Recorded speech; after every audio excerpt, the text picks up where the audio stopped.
With a Planet Fitness Black Card, you don't just get a great workout, you get a great perk out because your membership is packed with perks. Join for just $1 down and $24.99 a month. Join the judgment-free zone today. Deal ends Thursday, August 10th. See Home Club for details. This is a conspiracy. That's what this is. Just begging to course its way through your veins. Let's just for a moment speculate, shall we? You're into comic books, aren't you? I'm a nerd. But you do like comic books. Comic books aren't just for sad nerds anymore. You think we need one more? Strange things are afoot at the Circle K. You think we need one more? Objection, calls for speculation, move to strike. This is a bad idea. This is a bad idea. All right, we'll get one more. Spec Tales, a comic book podcast with Jake and Jesus. What's going on, spectators? We've got something special here for you. This is a special edition episode of Spec Tales. We are not going to be diving into Grail tales or anything like that this time around. In fact, we are doing something we haven't done yet, and that is bringing back a creator for the first time for his second appearance on our show. André Lima Araújo is joining us. André, thank you so much for coming back. No, I appreciate it. I really enjoyed the other podcast that we did together, and I'm super excited to talk about Phenomena because it's like if this has been buried in a vault for like 2 years, so now it's finally out there. So let's do it. Yeah, Andre, thank you for joining us. And you know, you mentioned being on the podcast Jake did, and it's kind of really cool how the last time you were on, Righteous Thirst for Vengeance was about to come out, and you mentioned this big project with Brian Michael Bendis on it. We didn't know what it was. Yeah, you couldn't tell us at the time. Yeah, you couldn't tell us. Now we know. Now it's here. Yeah, because when I was on for the first time, I did this entire book was drawn before I drew Righteous Thirst. So this is back-to-back Phenomena, and then I started working with Rick on Righteous Thirst for Vengeance. And now I'm back on book 2 of Phenomena, actually. I was just inking some stuff for volume 2, and we can talk about that in a bit. But I couldn't talk because we were in the middle of negotiations at the time about selling the book, because the book started at DC Comics. As you know, Brian was there still. But then he left, we took the book with us. And this is in a big restructuring thing. So, you know, we got the opportunity to get the book in our hands, and we were putting it out there. We had a lit agent, so she shopped around, and we got a bunch of people interested in it. It went into auction even because more than one people wanted it. And then eventually it was picked up by Abrams after we had meetings with a few of the people that were interested in, you know, of the publishers. We met with the publishers and with the specific editors of each branch that would take care of the book. And like when the last meeting was with Abrams, and when we met with them, I remember it was beginning of 2021, I think. So a year and something ago. I remember meeting with them, and like the editor, Charlie Coachman, he was so excited about this. He was so excited about Brian, about me, about the book, because he had seen it, of course.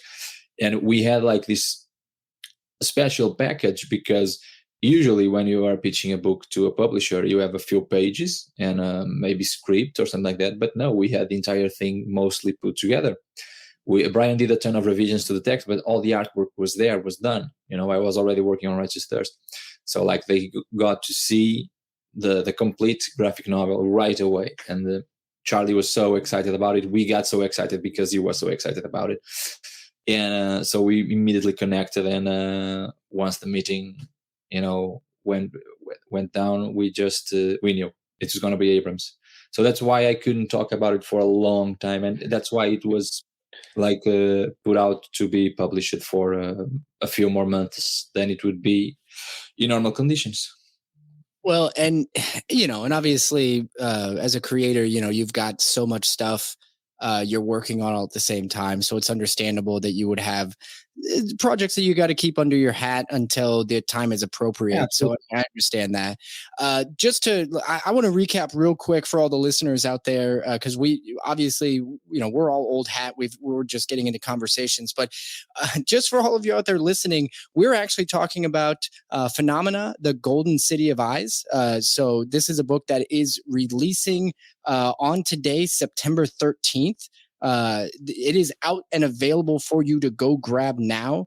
It is a graphic novel, and I'm not going to try to butcher another synopsis. I'm terrible at synopsises.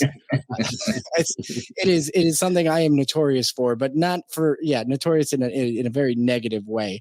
But basically, Phenomena is the story of a young boy named Bolden and his warrior friend Spike, survivors of a phenomena that took over Earth years ago. Not an apocalypse, something far more interesting. And essentially, this book follows those two characters in their journey. And there's a lot more to dive into as far as the development of these characters and the world. And I mean the world. The world is a character. The cities move, or one city's in particular walks. And I think that there's so much life just breathed into the visuals, just breathed into the world that you've created, Andre. So we were talking to Andre about it. He was generous enough to help us get our hands on an advanced copy of the book, one that Jesus and I have shared back and forth. Jesus is currently with the book right now, but he will be sending it back to me because it is mine. Not gonna happen. Not gonna happen. Really send it? No, it's in the mail, Jake. It's in the mail. Okay. Sitting right next to it. So, Andre, thank you so much for sharing that and for giving us that advanced copy. We would love to. That was all Abrams. So yeah, they are doing a fantastic job just reaching out to people, and like they told us, let us know who wants to do a podcast with you. We're gonna make sure that they get a copy. If you can send a hard copy, they will send it. If not, they will send a PDF. So make sure that everybody's covered, and because otherwise, it wouldn't be much of a conversation if they hadn't seen much more than the preview pages, right? Yes, absolutely. But the thing that I wanted to compliment Abrams on is the printing of that book. It is one of the highest quality printed books I have ever had my hands on. You can get like omnibuses and things like that are, people put a lot of craftsmanship into. This has equal craftsmanship. I've purchased very expensive $100 omnibus books, big, giant, thick things that are worse craftsmanship than this. This is so well done. No, this is one of the things that pleased me, because you mentioned that I created the book. Of course, I co-created it with Brian Bendis. One of the things that pleased me the most, me and Brian, was just the quality of their books. It's really outstanding. And our editor Charlie emailed us. He's so kind. It's one of the perks of this job, because we all love books. So it's that he said, "You guys go through our catalog and choose whatever you want, and I will mail it to you." So he sent us a bunch of books right in the beginning when we were working together. I'm looking at them now.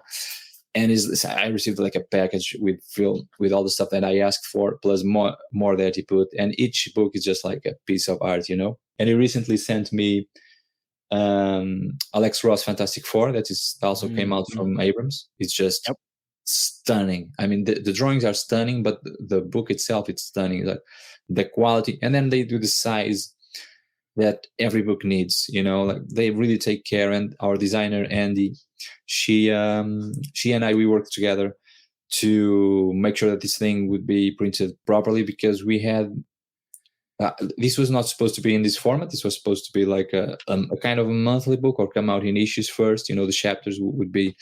So I drew this in the format of the usual American weekly releases, and this is like a 2 or 3% smaller. But because of the way that I was working, and you guys can see that the half tones are not really flat tones, they are little dots of black, and the density, it's what makes the shade of gray.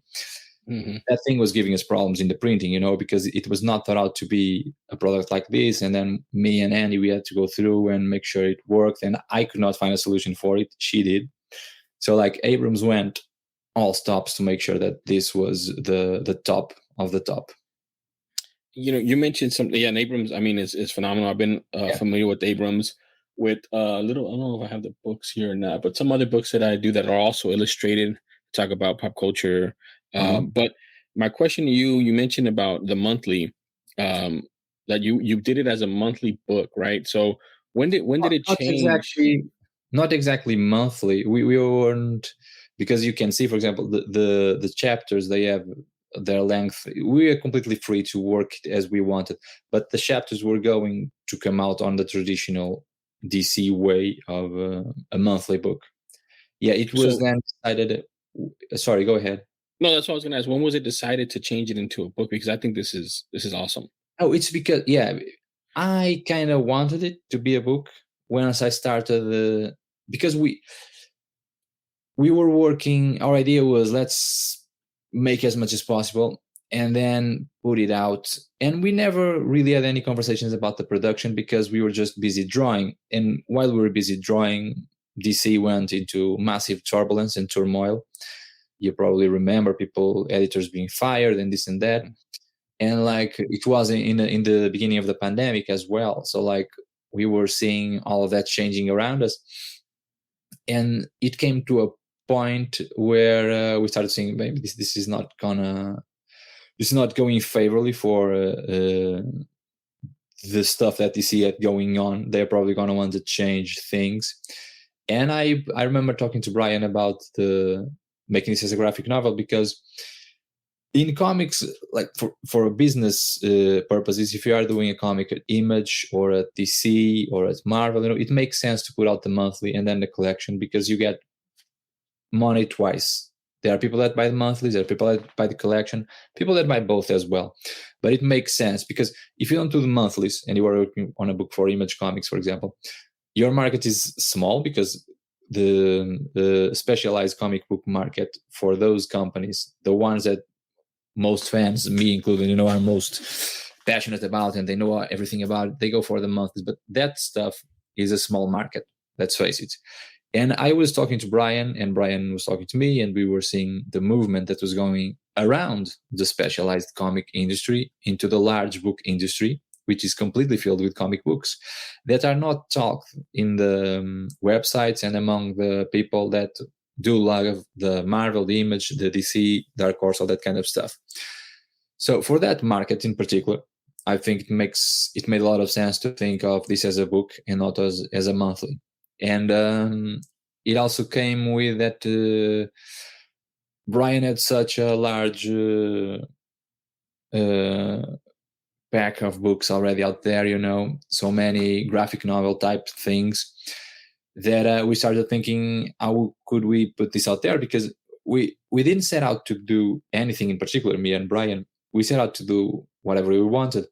And what we ended up with was purely by us just chipping away on the story that we wanted to tell. And we ended up with a YA story, but we never set out to do that, So obviously, in the end, when we had the package complete and we were shopping it around, it made all sense in the world to think of this as a book and as a YA graphic novel.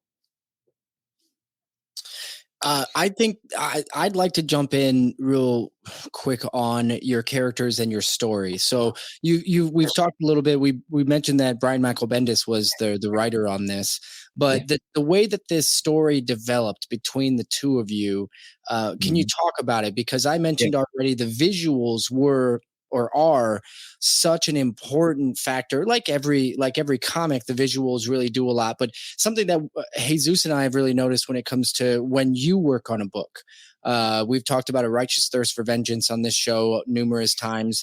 There's such a visual storytelling aspect where there were just panel after panel, no words, right? Just the characters telling the story visually.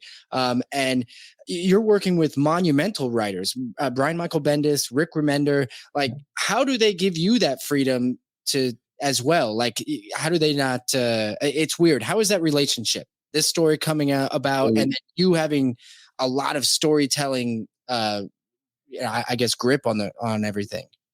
I think this is a common thread that goes through most of the great comic book writers, is that they understand how comics work, and the comics work through drawings. So if you are working with someone that's going to draw the story that you both are creating, it makes sense to give the artist some freedom. I remember reading, like, I'm a big Pink Floyd fan, and I remember reading on an interview, Roger Waters, the lead creator for the band, he was saying that for the album The Wall, for example, he hired an artist called Gerald Scarfe. Gerald did all the drawings that if you Google The Wall and you see the teacher and the mother and the big tulip and the wall and the logo that goes on the cover. So he did all of that. And Roger said that he gave him the pitch, he explained and he heard the demo. And then Roger said, and then I got out of the way, because if you hire an artist, you must let him do his thing. Otherwise, you are not getting your money's worth, And I think that for Brian and Rick, they are very different writers, but on this aspect, they are the same. Like, they can pick up what you can do and you cannot do. And Rick knew that I could tell a story. I can tell a story. I can start drawing right now something without words and just make you understand what's going on. So he knew that. And I remember on some sequences on A Righteous Thirst, he would just write next 4 pages is a car chase. I'm not going to write I'm not break it down into panels, because to do that. I don't need to tell you how to do that. And you would, of course, previously we had a conversation. Yeah. Like, this is the storytelling that we want to tell. And he knows that I can keep the tone, and I know what he wants for the story. He knows what I want for the story. So we are perfectly in sync. And I think that's the first step that is required for you to be on this position where a writer like Brian or a writer like Rick will trust an artist to do that.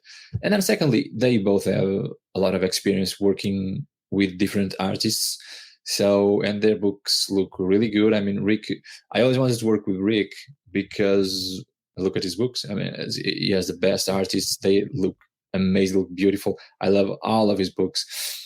I absolutely adore them. And one of the reasons is that because he allows precisely for each artist to do his thing, and there are artists that need a bit more guidance, others less, others more into one direction, others into another. It really depends. I think that we got to the position that we are in because we completely trusted each other. And the first thing that we did was, we are doing this kind of story.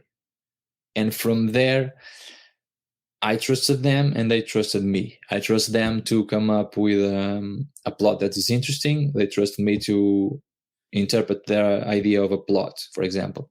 And if I don't like something, they will take it out. And if they don't like something that I do, I will take it out. That's it. That sounds like a great working relationship. Yeah. Yeah, that's awesome. So I kind of have a piggyback on that twofold. One, because you talked about music, and Brian has described you as, the Jimi Hendrix of art, right? For him, based on, what he's seen, what you've shown him, and then him showing his buddies that are like, he called them art snobs, right? Like he said, they're art snobs. And just what does that feel like to be, by someone, with, like you said, the back catalog, the gravitas of Brian, saying that about you and your work and working with you, how does that like help you going forward with the relationship on the next volume 2 and 3? Oh, can't deny that it's great, right? To hear something like that, because it is what it is. Because the thing about me and Brian and me and Rick, and like, I think that some people are being surprised like right now for the stuff that I do. People that follow me on Twitter, for example, for a long time, or on Instagram, slightly less, because I sometimes share some of my pitches. Mm-hmm. And like, they saw all of that stuff. They saw all of those pitches. So they know, like, they got a wave of, like, I remember sending Brian in the beginning, and we can talk about how the story really began, how we started working on it. But before doing that, just to answer your question directly, like, I sent him 8 pitches that I did. 8 these are complete pitches. They have text. They have like 4 or 5 pages of text explaining everything of the story, the length, the plot, the characters, the themes. They have character designs. They have pages like a 5-page or 4-page trailer that I usually drew for those. And so we saw all of that stuff at once. We saw 8 completely different stories, some science fiction, a Western, there's medieval stuff, there's fantasy. I mean, you got it all. And same thing for Rick. So immediately they know, that I can do a lot of stuff, that I can design characters, that I can write, that I can tell a story. There's all of that is there.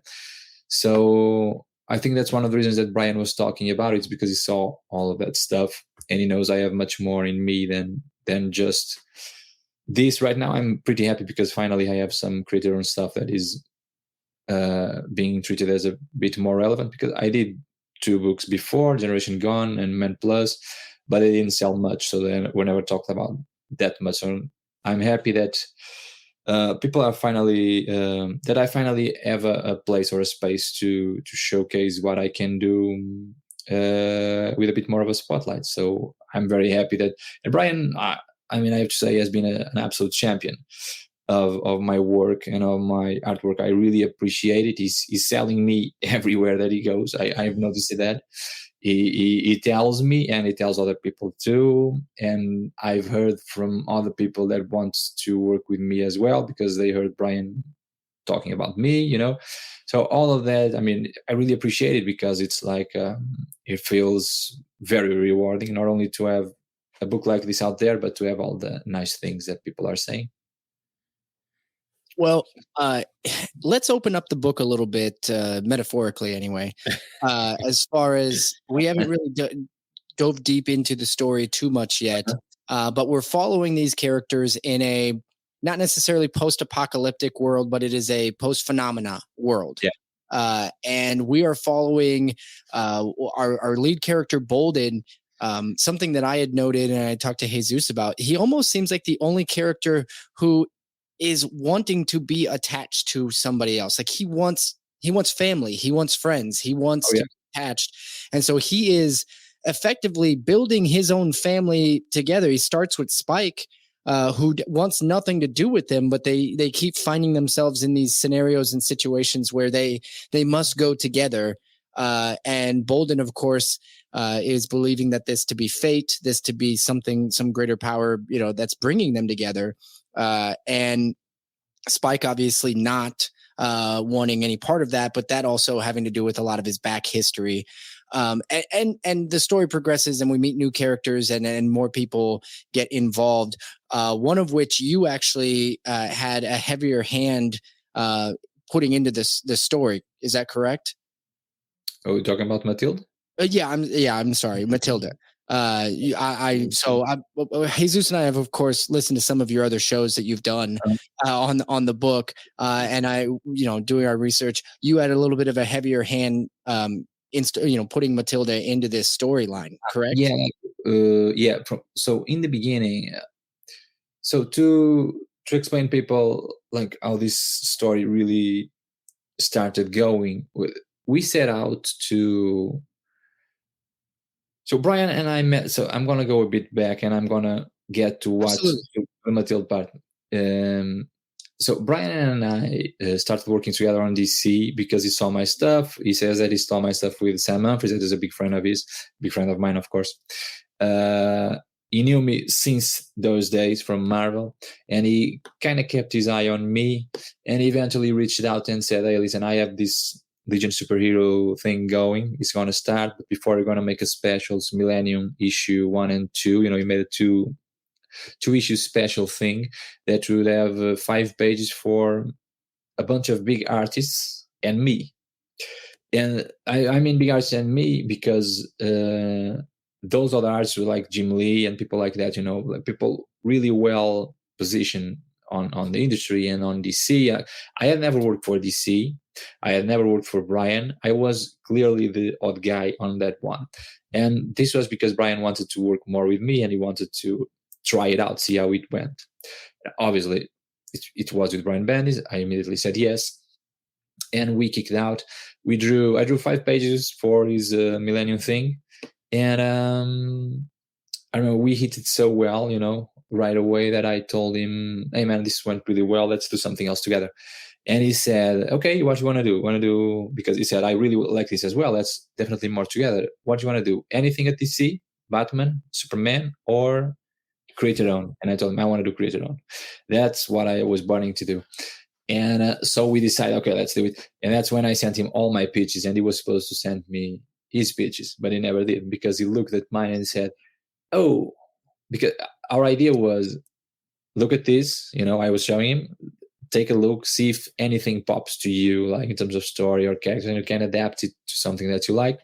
Send me your stuff, I'm going to read it. And he told me he had like 12 pitches. I never read them, never sent them to me.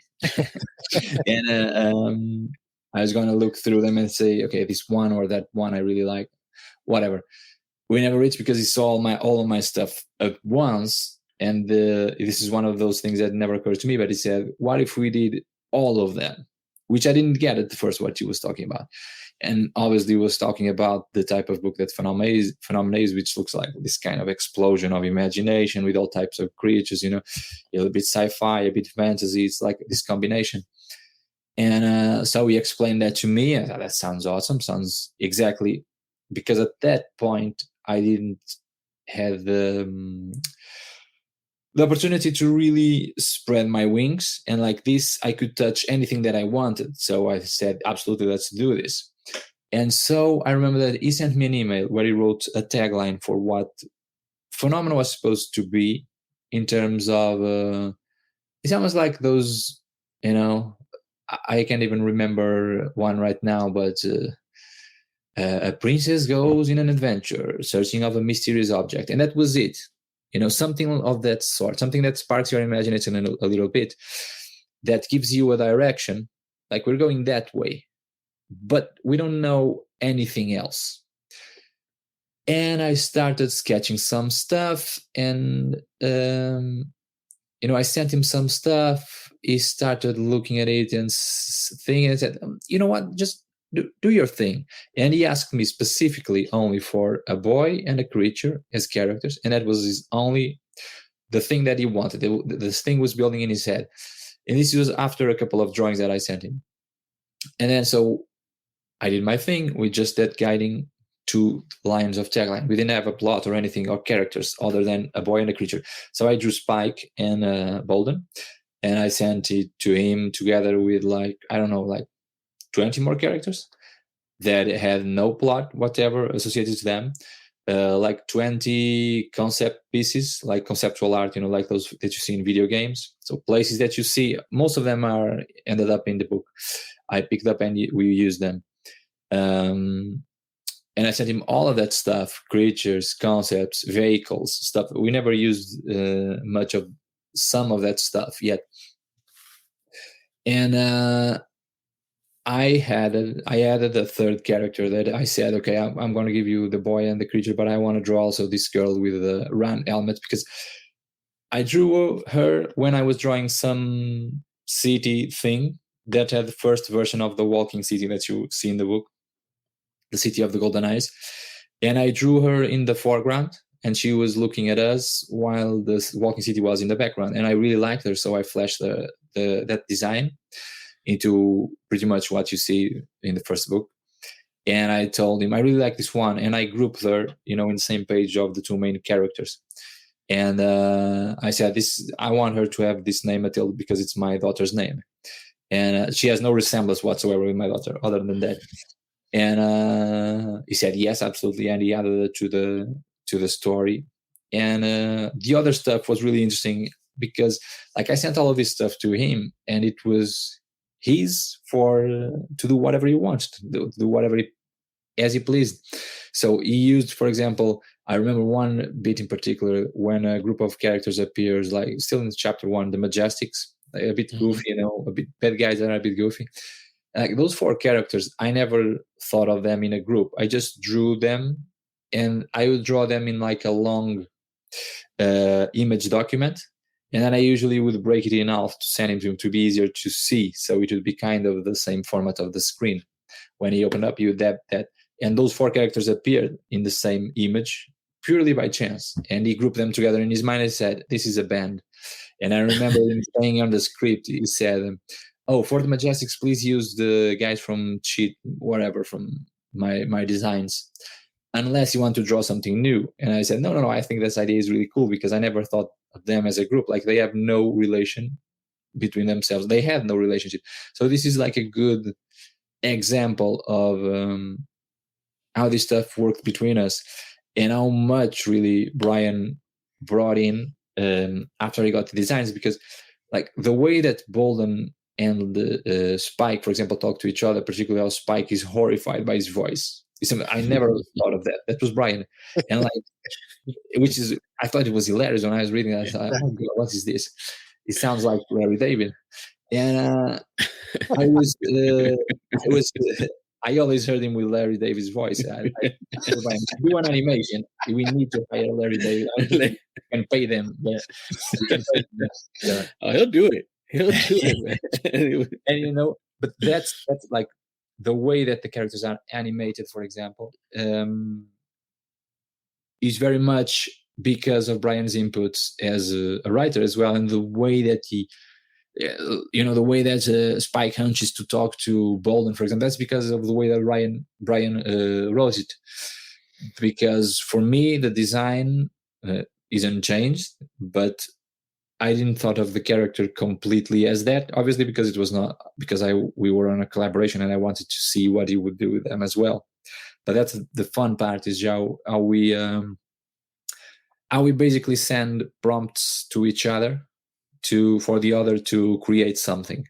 I send him a bunch of designs and he creates something that are just prompts for me to actually draw the pages, and that's how we go back and forth. And if, like the question Jake did, if we really want to draw something, in my case, I wanted to draw that character with a round helmet, we just go for it. That is like amazing to me. Like, just the whole part of that. Like, I'm a big craft junkie, craft nerd, and just a crafter with you guys. But that's so unique because you guys, I feel like, are at different places, and then you're like meeting up in the story, right? And I just think that's so amazing. And it goes to the levels, the levels that you guys are on, and how you guys can, like you said, the freedom you guys give each other because you trust each other to know, it's very much, it's very much that you really need to trust each other and to like each other. And I think that's one of the things like that you get in the book, is that if you look at the drawings, I mean, I have no excuse. I did everything that I wanted to do. If it fails, it's because of me. And if you look at dialogue, it's pure Brian Michael Bendis, the snappy dialogue, the back and forth, it's all there as well. So we got to give each other complete freedom, and yet we represented ourselves 100% as well in the book. I think that's really something that I'm proud of this creation. And kudos to Brian, because for him to put himself in a position like that, and I told him that at the time as well, it's not easy. It takes some bravery, because he put himself in a position that he had to use what I drew, because otherwise we would be just wasting time for nothing. And like he grabbed all that stuff with both hands, really, all the designs, he never flinched. He never told me, I don't like the direction that we're going. No, he trusted me, and he went completely with it. I think that visually, if you look at the conceptual work, it looks exactly like the book, because that was my concern, was I need to make sure that this stuff belongs together. I had no plot, but I had a story. There's a story. All those characters, sometimes I would tell him, I see this character as being this, or this place as some place where they can do that. I'd suggest him some of that stuff to give him some context, but not to force him to use this or that. But like when I was drawing, I was always thinking of what happened, why that place looked like that, why that character was like that, why was he dressing in a certain way, why did he look like that. So I think all that stuff translated well into him as well. So when he got all the stuff, he could clearly see that he was in a cohesive world, even without the plot. So a world that he could then go and craft his plot. Well, I I love the details and going into the collaboration with you and Brian. But I also want to come back around a little bit more. I still want to focus on you. Obviously, we have you here, and we have a history with you. You were on episode 19, where we talked about some of your influences life. We talked about your grail. Your grail tale was regarding Akira. Yeah. And your relationship with that book and how it helped you, it molded you as a creative. We also talked about your background as an architect as well, which you claimed in that episode that it wasn't exactly, it didn't have a lot of bearing on your like what you draw. I mean, I don't know, I can't remember the exact quote that you said, but you didn't give it a whole lot of credit to how you draw or how you create now. But I still feel like there's so much architecture in what you create that I can't not believe that there's some bearing on it. No, I don't remember what I said, honestly. But what I imagine that I meant by hearing you, because I can tell, is that I don't draw like this because I'm an architect. I went to architecture because I was always interested in this stuff. So it's the other way around. You know, I'm interested in architecture, yes, very much, but I'm more interested in telling stories. That's why I don't draw buildings and backgrounds with that detail because I went into architecture. No. I was already very much interested in drawing like that before. Obviously, it has a lot of bearing because I know how a building works. And I learned how to draw in perspective and all that in architecture school. And I really give the degree that I took like a lot of credit for how I began working in comics, because I began later than other people, because obviously I was on a degree in architecture, and then I worked for 1 year as an architect before starting comics, which I started pretty much exactly 10 years ago at Marvel. Very cool. And like one of the ways that I got immediately into Marvel was because throughout my degree, I learned how to work and I learned how to control creative process.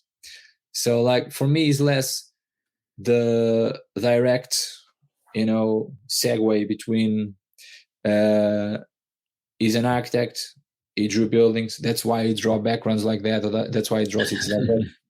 That's not the direct connection for me. The direct connection for me from the degree is actually that he's an architect. He knows how artistic process works. He knows that there is a phase to create and there is a phase where you need to get the elements together.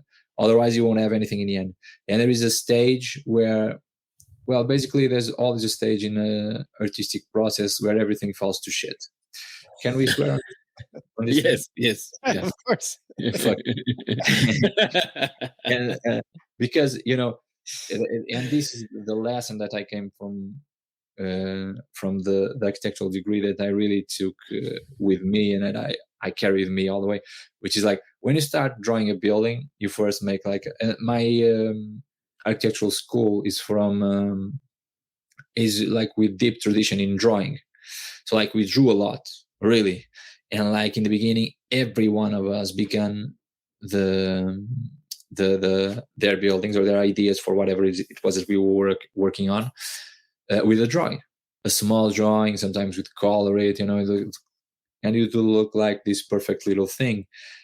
And then you need to pass to the next stage, which is you build like a small model, for example, and you make some bit more technical drawings. Basically, you start putting measures into it. And at that moment, everything that you do falls to shit, basically. It becomes like a pile of crap because that perfect little drawing that you had now has a bunch of measures. Like it looks the same thing, but it feels so stale and like there's no life in it, And what you need to do is you need to grab that piece of shit, remember what you had in your mind, and slowly, incrementally, bit by bit, graph it back to have the life that it had with every little addition of that all the steps need, as you go into more detail, as you go into a smaller scale, all of that. And in the story, it's the same thing. Like you have this perfect idea in your head, but the moment that you write the first synopsis, it's this is a piece of shit. It is for the thing that you think, because nothing works, and then there is a plot hole, and then this is so complicated, and my idea was not like this. So why do I have 13 characters killing each other? It's just like a mess. I don't know where this guy comes from. And you start writing more and more, and the temptation is so huge. Just, I'm going to start over. This idea sucks, but no, don't start over. You need to keep at it. And like, that's the base. That's the biggest thing that I took from my architectural degree. My love for buildings and for backgrounds and for that detailed type of stuff came from comics before, from reading Moebius, from reading all the manga, particularly Akira that you talked about, but also Ghost in the Shell, from a lot of European stuff, where really the scope and the way of looking at the comic in Japan and in Europe, particularly in Japanese actors, authors that I was talking about, is like, it's much more cinematic, in the sense that, for me, when a comic is, okay, this comic is cinematic, for me, what that means is everything is like you are in a set, and you point your camera and you capture whatever is there. And that's how it works. So if I point my camera in a bedroom from a certain angle, when I rotate the camera around from the other side, I need to keep in mind, if one wall was longer than the other, it needs to remain like that. If there was a poster on the wall, it needs to remain like that. And like, this is a lot of work, but then once you start working like that and your mind begins working like that, you get a consistency in the book that I really appreciate. And I always love to go through that in my favorite comic books, Akira in particular, that we were talking about, and just looking at the places, the bar that the guys go in Akira, they visit like a bunch of time. Yeah. And we see it from all angles, and we see the machines, and we see the thing picking up the CD that's also on the anime, and we see like the graffiti on the wall, and all of that comes back and back and back. And that's where you get the life of the places. It's because you get this constant, recurrent and cohesive aspect of it all, where really you start noticing, first of all, in just the back of your mind. You don't notice, you are not reading the graffiti right away. You're not looking at the name of the band in the CD, but the next time that the characters visit the place, you start noticing that a bit more clearly. And then, the character, when we say, oh, this place is like a character, that's because it feels like that, but that requires for you to really portray it like over and over again, to make sure that all those details are fleshed out, and it's not just like a line in the background or a flat piece of color. That has its use in comics as well, but I think that if you use that too much, and I remember once picking up a comic, and it had like 3 pages of backgrounds, and that was it. And like, it looks like it takes place in a void, and I really don't feel, I don't feel it. I don't feel like the characters are anywhere in particular. And I think that a piece of the story dies there, and there's nothing that you can do to get it back. Well, yeah. I'm glad that. Sorry, you brought up so many great points right there, just in that. Yeah. I don't even know where to begin. I wanted, like, when you just talked about part of making a location or making the visuals a character of their own. The idea that the viewer, the reader, has to see them kind of over and over again, but get that textual, repetition with it. I'd never really thought about that, but you're absolutely right? Like, that's how you start to care. And like in Akira, the way that bar starts out as like a comfort zone, like a place to hang out. But then by the end of it, it is a place of fear. It's a place of death. In that, like the transition of the location itself, that's an incredible connection you made in my head, at least. But I do need to come back and say that I'm so thankful that you have at least admitted the connection between your architecture degree and work. Because I now have another question to pose to you, Mr. Architect. Okay. How structurally feasible is a walking city? Not at all, I suppose. I mean, that thing is like it's going to fall at any moment. I don't think that no, but actually, that the walking city is something. Is like in architecture, that's a concept. People have made it. Like Artstram, they were a group in the 60s and 70s that they did a lot of collage with those ideas. So there are a bunch of ideas in architecture that you see regularly in science fiction, and that have been explored properly in architectural terms in that discipline. But one thing about architects, which is like we work with engineers because we don't give a fuck how that thing's gonna stand. That's your work. That's your job. We don't care about that. Like we had a very famous Portuguese architect that he does houses that imagine like a white box. That's what it looks like, like a white perfect box with windows. Like everything is perfectly designed. It's called Sotomoto. So people that like architecture will know him because he won a Pritzker and all that kind of stuff. He's a very famous architect. And he drew those houses for so long that he then started playing with the idea a bit more. And he has, nearby where I live, there are 2 houses of him. Like one is a white box, but instead of being just landed on the ground, it's on it is inclined, like on a 45-degree angle. Okay. And it's almost like it's sliding down the slope. And next to it, there's one that just it's on the same kind of terrain, but instead of being on a 45 angle, it's just most of it is in the air. And the thing was that like the bit that is standing on the ground is a massive cement structure that goes down, and then has a massive block that is buried that is holding the entire thing in the air. He didn't thought of that shit because he didn't have to. He just sent it to an engineer and said, find me a way to make it possible. So basically, as an architect, I don't care. It holds because I drew it like that. It's up to them to figure it out. Yeah. You mentioned, we're talking about Akira, we're talking about Japanese, a couple things that I wanted to ask you specifically on influence and just how it came together with you and Brian.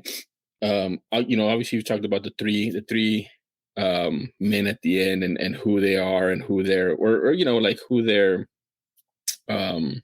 likeness is, right? Which is 2 of your influences, and including Brian's, and then Kirby, which is Brian's.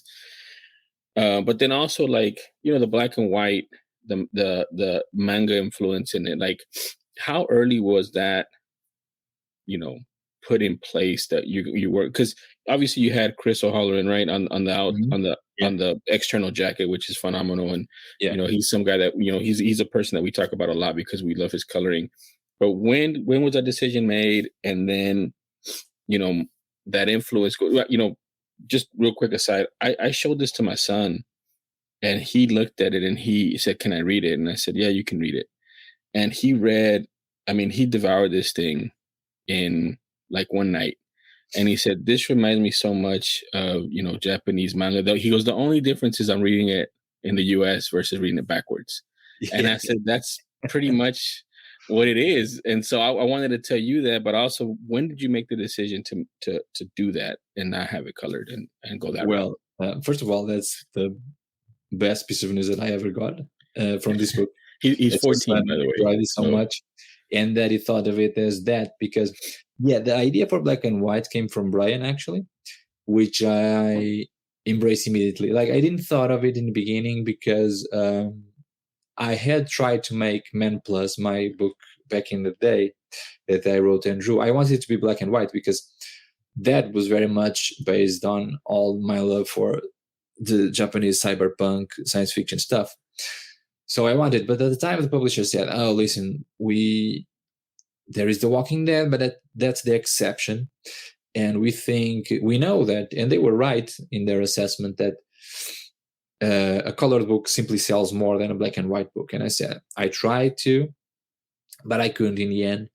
And like I did the halftones as well for that book. That book has halftones that are similar to Phenomena.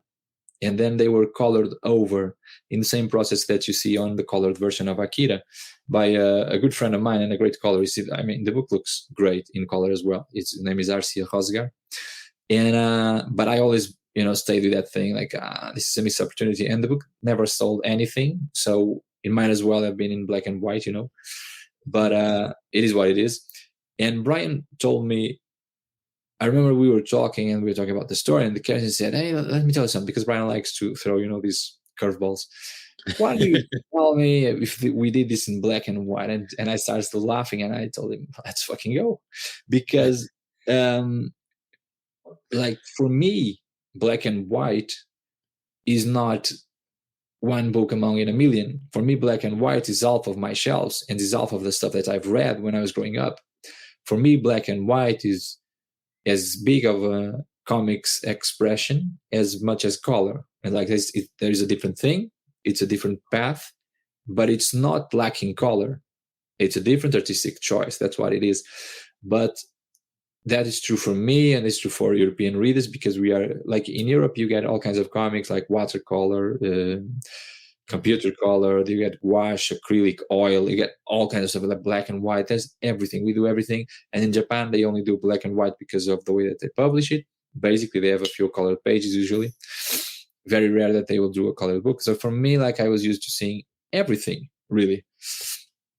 And for me, black and white is a big thing that I wanted to do. For Brian, it's a big thing because he started with black and white noir comic books, Jinx and that kind of stuff. Mm-hmm.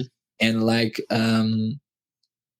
he had a bone to pick with the black and white thing, because he told me, for me, people would always tell me being Brian Bendis, like, oh, the comic looks good, when are you going to finish it?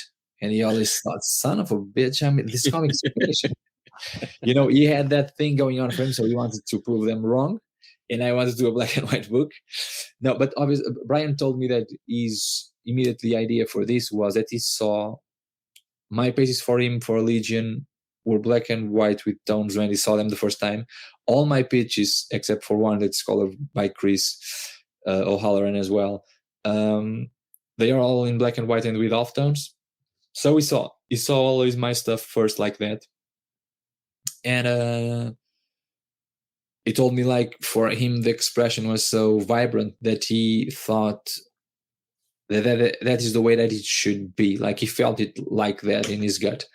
And because I always wanted to do this, like, I embraced it immediately. So this was a decision right in the beginning. And you will see that because you'll probably see them in the future in a special edition, or I'll post some on Twitter and whatnot. Certainly some of the designs, you will see that all the designs are in black and white. There is no color in the designs. The first time that I thought of color was when we had Chris coloring the comic. Like those colors on the characters, I knew that Bolden was blonde. I knew that Spike had that bluish tone on him. For me, the gray in him has that bluish tone. But this was the first time that I actually picked some colors. That's pretty cool. And you mentioned, I'm just going to go back because I wrote it down. Yeah. So we have volume 1, 2, and 3, and you have your influence on Mathilde, right? That's how you say Mathilde? Is it Mathilde? Yeah. Okay. Yeah. I have 4 kids, right? And as a father, I want to give them stuff that is part of me. So I have cars, right? But I have 3 right now. And so I have 4 kids. So I need to get one more, right? So you have your child in one, right? Are you going to be putting them going forward in your other? I actually have 3 daughters, so that's a good idea. Saying. I never thought of that. That's a great idea, actually. Because Brian always tells me, because usually I draw characters for him to play with, but then as he's writing the script, he'll have ideas for a new character that I am drawing, and he will ask me, and he say, give him a name, because he always says, my name sucks, give him a name if you can. I gave him some of those characters, so I will slide in my next my other 2 daughters. Yes, that's a great idea, actually. Thank you very much. You're welcome. My name is Jesus, and then my kids' names are... No, I'm just joking. I cannot have your name, Jesus, in the book. Yeah. Mine's hard to put in there, because then they start... Well, that's just too, the 3 wise men at the end, you guys talked about it, how it can be that the city perceived as, heaven or something, right? Because, the creators. And it's just... You do have to be careful, to an extent with that stuff. But I just think it's cool, man. Like, when I saw the name, I already knew. I knew your child's names. I knew you had three girls. I have 1 girl and 3 boys. And I was like, that's so dope. That's so cool that you're able to do that and put them in something like, your work, which is just awesome. Yeah, and Bolden is really London, which is Brian's son. but it changed the name because what happened was, in the beginning, I drew him. I don't know. I never met Brian really, so I didn't know I know his kid now because I've seen all the photos on his Instagram. But at the time, I didn't know. And by coincidence, I drew him pretty much like his kid is. Not on the face because not a portrait is a very cartoony thing, but like the hair, the blonde hair. I didn't know his son was like that, but it's pretty much like that. And the way that he speaks, Brian tells me, is very much like his son speaks. So his excitement, his wonder is like he's a 10-year-old kid. And then he was writing, like halfway through the book, he told me, this is too much like my son. I'm going to change his name because otherwise the kid's going to freak out, you know? Yeah. Because for me, like I told my daughter, that's just the name. She doesn't look like that at all. Okay, I got you. So it would be too much of a like and the other three characters that you were mentioning, of course, they appear in the ending. I mean, it's just a bit of spoilerish stuff, but they are through three big creators. It was Brian's idea to decide to do it like that. I usually stay away from direct homages, and he does too. In fact, it's in the beginning of the script that we say that if we want to homage something, let's go on a tangent. But he told me that he wanted to. What did I thought of that? And then he explained me why, and it's connected to what phenomena is, you know, the thing that transformed the world, and it's going to be explored and explained throughout the three volumes. So I thought it was a nice touch, you know. It's a nice touch. Make more sense. Yeah. I do think it's a nice touch, and I like the connection. I think what I like the best about it is knowing you, I immediately felt the connection to you. Obviously, your artwork is a connection to you in and of itself, but just with the small details about you that I do know, the background about you and your influences that we've talked about on our previous episode, like that immediately kind of felt like at the end of the book, I felt like you were winking at the reader. And I really enjoyed that very much so. And to speak to Man Plus, which is a book that you've brought up, we talked about Man Plus previously on our episode, and we actually gave away a copy of Man Plus in January of this year. We did for our New Year's giveaway special. We gave away a copy of it, and it really does. It still holds up. I very much enjoyed it. That was one you wrote and inked yourself. So I want to know when you, because it's sci-fi. It was a great sci-fi story. It was, in my honest opinion, unfortunately unfinished. I'd love for you to revisit that world, and I hope there's still an opportunity for that. How, when you're going from a sci-fi world that you poured your heart and soul into like that, and then you have to pour your heart and soul into another sci-fi world where you're building the world yourself. Mm-hmm. How do you separate the two worlds, or is there some connection between them, even if it's just in your brain? In this case, not so much, because they are very different. But I have another story, for example, that some of the themes touch up, visual themes touch up stuff that you see here. And this is, like Brian saw that story, you know, it's like a big science fiction thing that I have. It's really like, if I could choose one of my stories to do, that would be it. And it's a big science fiction thing with like this grand scope. And if I did that, you'd probably recognize it immediately in some circumstances as being similar to phenomena. You know, some things, not all. But for example, if you look at the cover, that mixture of technology with old ruins, that's something that I like. That's a theme that you will see me drawing more in the future. Absolutely. If I get to do more science fiction, and particularly if I get to do my story. But like, I think I'm not worried about that, because every artist and every creator, you know, has its theme, has his themes or their themes, the stuff that we like, that we revisit. I think that really it comes down to, in this case, because I'm collaborating with Brian, so I was not worried about that at all, because my own story has nothing to do with this one, absolutely nothing. And if I'm doing it myself, I usually try to, I don't like repeating myself very much, as you probably have seen with Phenomena and The Righteous Thirst. They're pretty different books. Mm-hmm. And even on my own stuff, like one of the things that when Brian saw it, when Kieran Gillen saw it, because Kieran saw all of my stuff.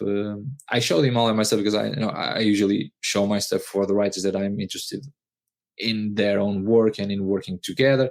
And I worked with Kieran and Jamie McKelvey on a special issue of I forgot the name of their book. You guys know the what is it? Kieran Gillen and Jamie McKelvey. I'm so stupid, I forgot about it. The one with the gods. And I'm going to get to the name in a second. But the thing is that all of them say, "Oh, you have so many interests," because it's like some stuff it's medieval. It's Wicked and Divine, the book. Some of my stuff is medieval. Some other stuff is science fiction, but it's like you said, like cyberpunk. For example, Man Plus is like 30 years from now. Other stuff is like 500 years from now. Other stuff is like 10,000 years in the past. I have a prehistorical story with in the Mesolithic, so I have all of this stuff, and they all have connecting themes visually, in particular. The type of, like, I like drawing big structures. I like having my scope. I like having a good scope. I like drawing scale, so that will come often. But I think at the heart of it, it's always the characters and the story that you're telling. So that will be always enough to differentiate it. Yeah, and I completely agree with you. I mean, they certainly are different. I guess I was just more wanting to know how that process works in your head, and the just the conscious effort, whether you have to make an effort to separate them, or if you really just, those lines don't even blur. Like I said, it's a different story, so I don't think about it. I just think, and I keep this is something that I've told in the podcast as well. Like, for me, it's all about the story and what serves the story and what doesn't. And so that's the only thing that meddles with my decisions. I'm not thinking about, oh, I drew something like this on that comic. I mean, if it's literally like that, obviously I'm going to change it. But if it's like a background that shares some similarities, something like that, or a type of character that you've seen something maybe similar, and other authors have that as well, I don't worry about it. I just worry about the particular story that I want to tell in that book, that it's well served from what I am doing. And that's, for example, that's why on A Righteous Thirst, you have no spreads, no splash pages. That doesn't happen because that was not that type of story. We just, we never, like me and Rick, me and Brian never set out to do a YA book. Me and Rick never set out to do a book and he said, "Oh, no, let's not do any splash and any spread." No, we defined the type of storytelling that we had, and naturally we ended up with a book that doesn't have any pages like that. Which is incredible. I mean, sometimes people associate a visually gripping book with splash pages or big spreads, or big giant big pictures, right? Big images. And I would describe A Righteous Thirst for Vengeance as an absolute visual thrill ride. Like, it is just visually stunning all the way through. And just like you said, there are no splash pages. It does not require them. That's not the book that it is. No, and we actually had like a couple in the beginning. Like, I remember on the ending of issue 2, we had like a couple of splashes, but they were not working. I drew the layouts and I was not feeling it. I was having trouble actually drawing the layout. I usually can. Rick's scripts are so good that when I get them, like, that thing just pours out of my head, and I have no trouble whatsoever in putting that story into paper, into images. I'm sorry. But on that one, like, I remember like 2 or 3 options for him to see, which is pretty rare for me to do. I usually just draw one thing and I send him to it. But in that one, I could not get to it, and he was not feeling as well. So we rewrote it to the ending that you see on chapter 2, which is 2 images. And when Sonny and the bad guy are entering the apartment of the woman, that it's like they are one of the characters is an assassin that's going to kill a woman. That was a splash page of them entering the apartment, but it was not working. So I added those 3 panels where you see their feet on the ground, moving their hand, slowly turning on the door. Like, that issue is pretty much where we really saw the type of storytelling that we were doing. Also, one of the best cliffhangers of that series, by the way. Like, that ending of book 2, I got to it and I was just like, now I need book 3. Like, well, like, you know what I mean? Like sometimes books do that for you where you get to the end of it and you're like, oh, that's great. I'll come back next month. And I got to the end of that one. I was just like, well, what the hell happens? Where's the next book? Like, oh, I was like frustrated, but also really enjoyed it. Like that was so well done. Thanks. So I guess I have one, I don't know if this might be the last question or not, but I have to ask you know, Righteous Thirst for Vengeance, you talked to us about it when it came out. We're really excited about it. We've enjoyed it very much. It's awesome. Phenomena is awesome, right? And we're going to get volume 2 and 3, which you're working on 2 right now. Yeah. Right. So what's next? What comes next after 2, 3, or with 2, 3? What else do you have coming for us? Because we're big fans. Thanks. And that's the most exciting thing is because I don't know. I don't know what's going to happen. I was just talking to Brian this morning, actually. We were talking about the book 2. We're talking about some of the stuff that we are doing and all that.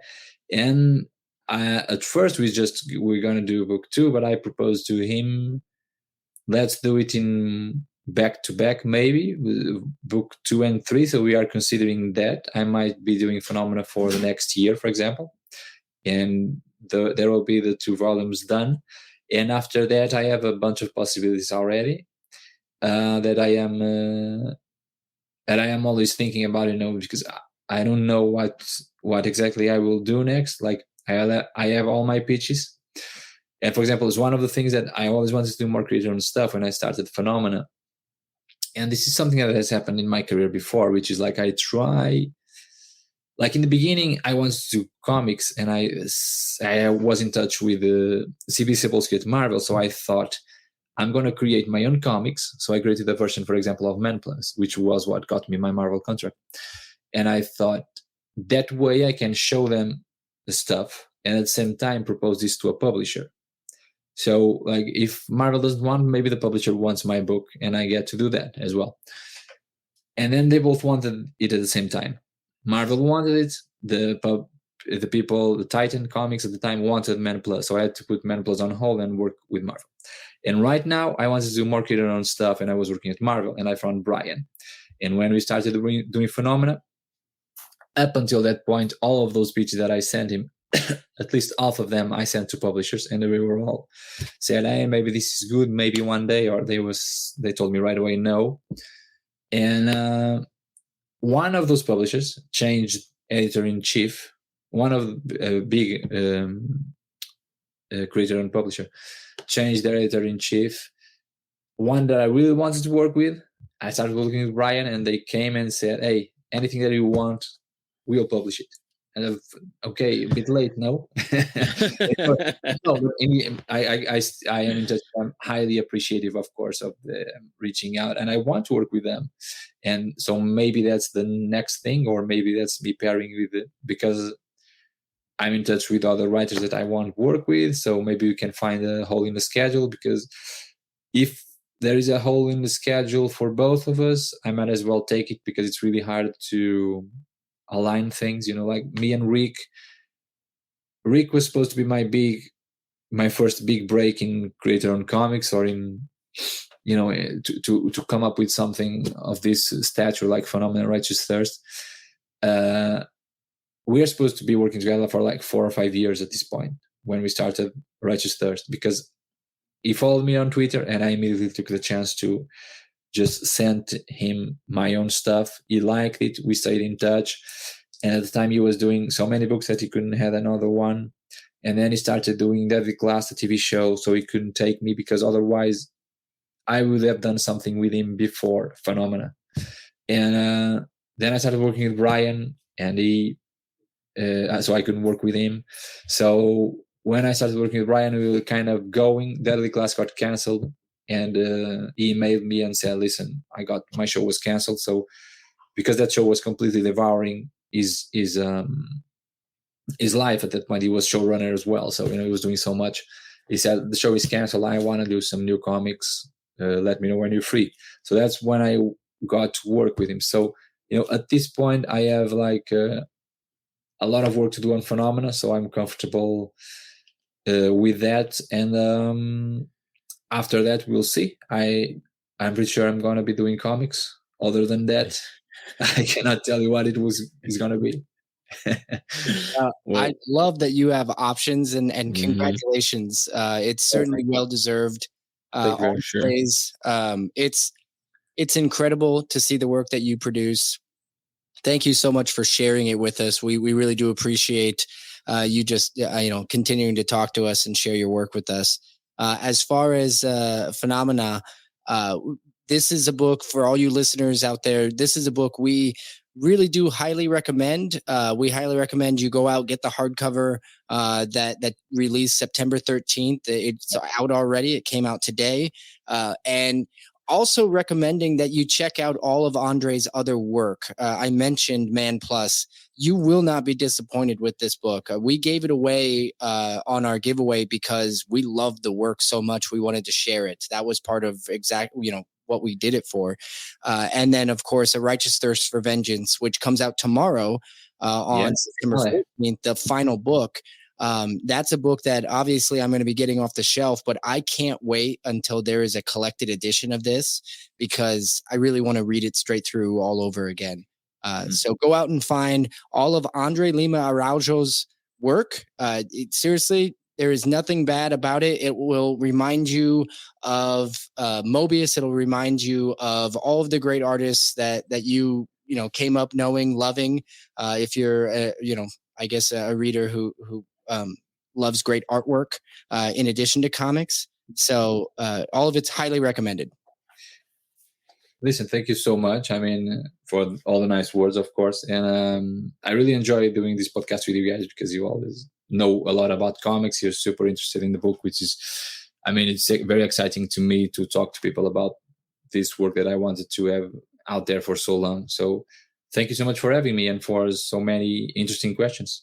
Yeah, well, you're very welcome. And just so you know, if we don't hear from you in a while and your head is down working on comics for so long, we're going to call again and we're just going to see what the hell you're doing. You have my number. You feel free to do that. I will jump into a podcast again. No problem. Yeah, we got to give you a break. You got to take a break every once in a while. Yeah, yeah, exactly. All right. Well, thank you very much. And thanks for all of you out there listening to this special edition of Spec Tales. We will, of course, be back again next week with yet another Grail tale. Thanks again for listening. Have a good week.